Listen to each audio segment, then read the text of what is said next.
Shalom Bapak Ibu, Saudara-saudari yang terkasih, kita patut bersyukur karena kebaikan Allah kita masih bisa berjumpa di dalam rangkaian Sapaan Gembala.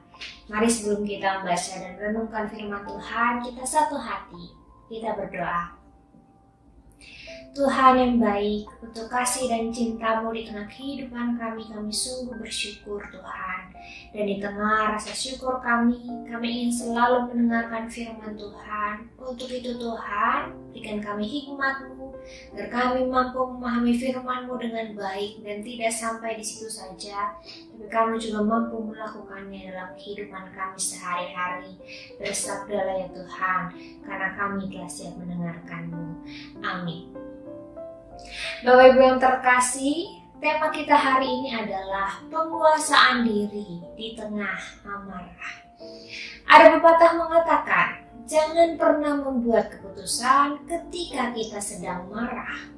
Apa sih maksud dari pepatah ini? Kenapa bisa sampai ada pepatah yang mengatakan demikian? Sebab rupanya saat kita sedang marah, seringkali yang keluar dari dalam diri kita adalah segala sesuatu yang sifatnya ceroboh. Pun keputusan-keputusan yang kita buat di dalam marah adalah biasanya keputusan-keputusan yang ceroboh dan merugikan diri sendiri ataupun orang lain.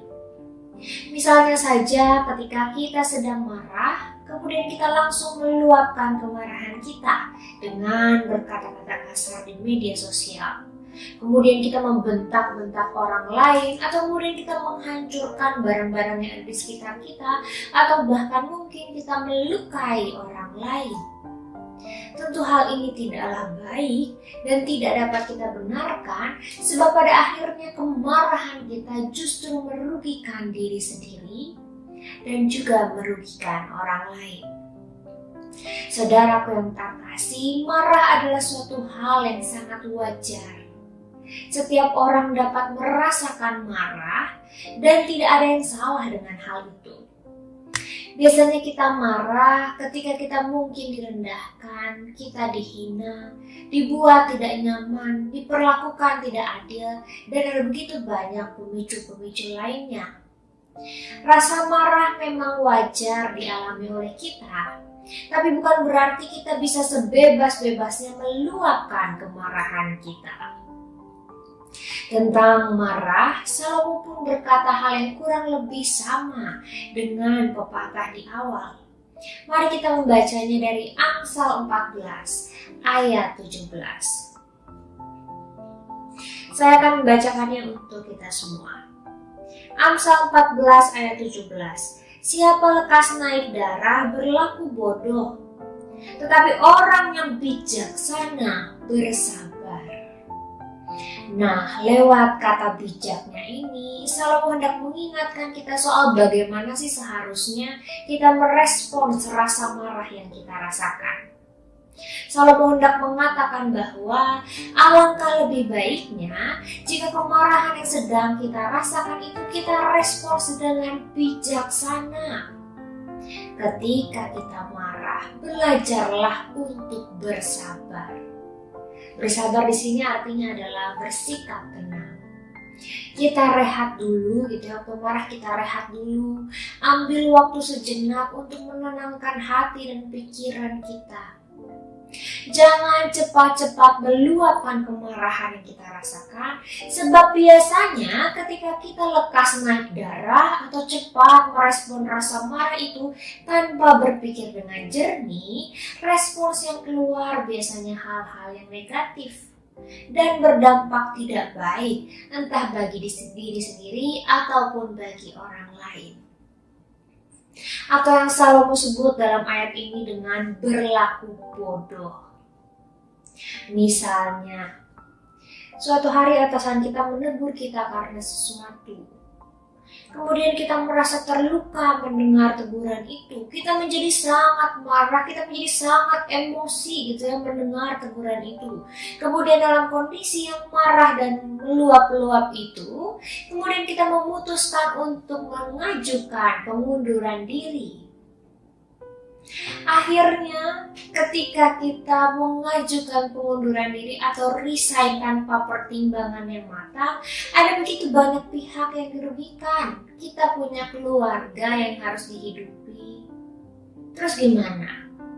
Apalagi di tengah zaman yang serba sulit seperti sekarang, mencari pekerjaan itu bukanlah hal yang mudah.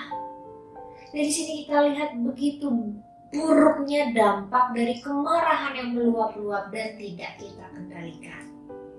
Dan betapa buruknya ketika kita membuat keputusan di tengah rasa marah itu.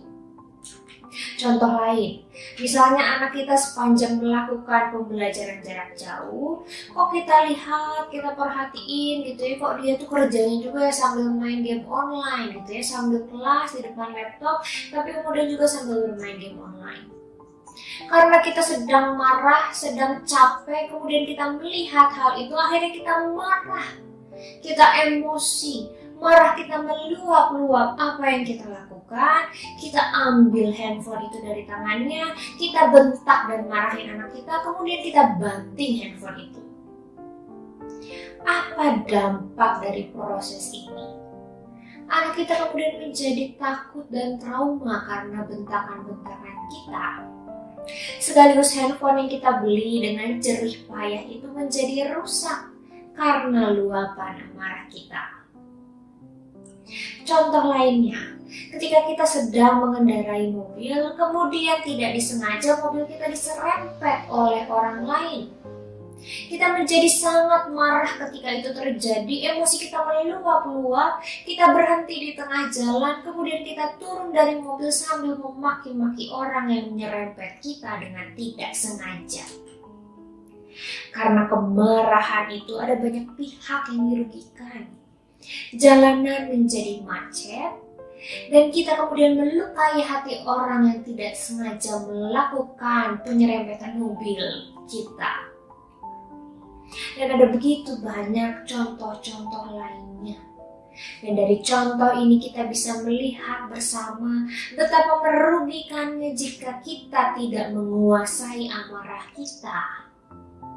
Mungkin melalui kemarahan yang kita luapkan, kita akan merasa tenang, kita akan merasa lega sesaat. Tapi kita tidak berpikir panjang tentang apa dampak dari kemarahan yang saya luapkan ini. Apa dampak dari keputusan-keputusan yang saya ambil di tengah situasi marah.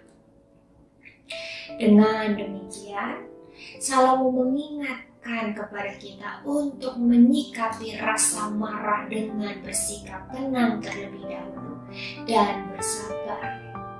Jangan sampai kemarahan yang meluap justru merugikan kita dan juga merugikan orang lain, bahkan merusak relasi yang selama ini sudah dibangun dengan baik.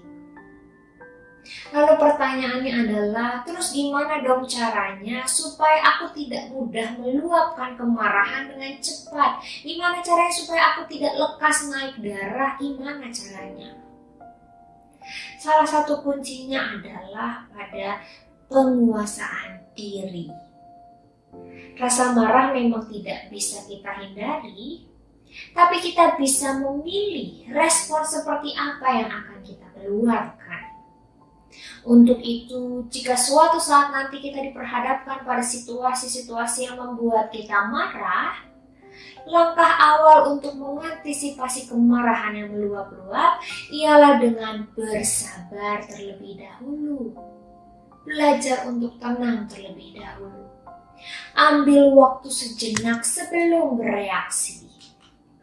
Sembari kita bertanya dan berpikir pada diri sendiri, apa yang harus kita tanya? Tanya deh sama diri sendiri, kenapa saya harus marah? Dan kalau saya benar-benar marah, kira-kira kalau saya berlaku A, apakah dampaknya untuk saya dan orang lain? Jangan-jangan tindakan A ini hanya memberikan kelegaan sesaat untuk saya, tapi justru melukai orang lain dan berdampak buruk bagi kehidupan saya ke depannya. Bapak Ibu yang terkasih, ketika kita diajak untuk berpikir demikian sebelum meluapkan kemarahan, maka biasanya kita akan menahan diri untuk meluapkan kemarahan itu. Karena kita tahu bahwa tindakan tersebut hanya melukai orang lain dan merugikan diri sendiri.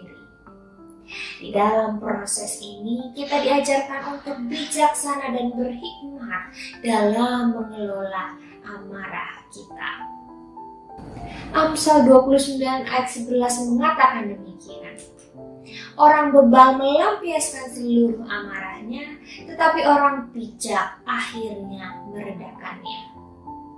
Ketika kita mampu melakukannya, kita sedang menjadi teladan yang baik tentang bagaimana seorang pengikut Kristus bereaksi terhadap rasa marah yang dialami. Kiranya Roh Kudus menolong kita agar kita mampu menjadi pengikutnya yang bijaksana dalam mengelola perasaan marah.